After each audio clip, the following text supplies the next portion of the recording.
نصبت عليهم في مليار جنيه، ووعدت 2000 تاجر باستيراد هدوم من براندات عالمية.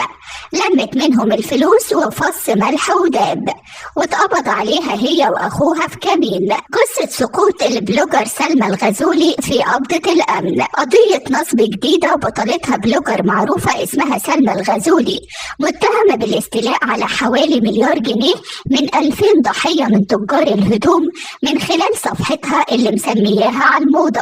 اتقبض على البلوجر سلمى الغزولي وأخوها محمد في كمين اتعمل لهم في محافظة القاهرة بعد ما اتعملت بلاغات كتيرة ضدهم وضد صاحبة شركة شحن تانية اسمها خلود الصاوي. الاتنين تم اتهامهم بالاشتراك مع البلوجر المعروفة بالنصب والاستيلاء على فلوس الضحايا.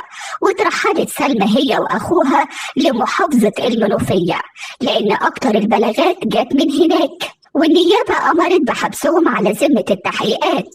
كمان النيابة طلبت تحريات مباحث الأموال العامة والمباحث الجنائية عن الواقعة بعد إصرار البلوجر وأخوها على إنكار النصب على الضحايا. الكلام ده حصل بعد ما وصل للدكتورة نهى الجندي المحامية استغاثات من ناس بيطلبوا منها تدافع عنهم وتبقى معاهم في النيابة، وهم بيقولوا أقوالهم وشرحوا تفاصيل الواقعة.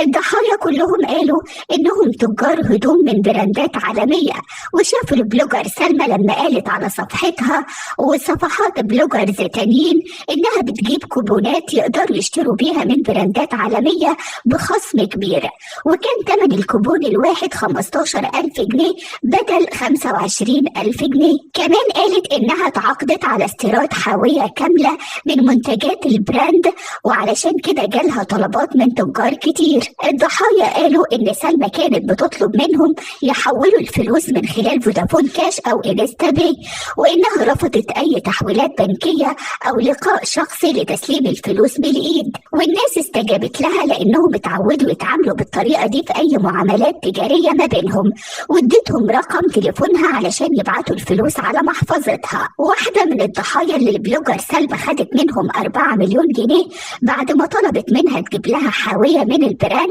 قالت إن سلمى اختفت تماما بعد ما جمعت منهم الفلوس اللي وصلت لمليار جنيه من 2000 تاجر، وقفلت كل صفحاتها وتليفوناتها. ولما تواصلوا مع خلود وسيط شركة الشحن أنكرت علاقتها بسلمى وقالت لهم ماليش دعوة، اخبطوا راسكم في الحيطة.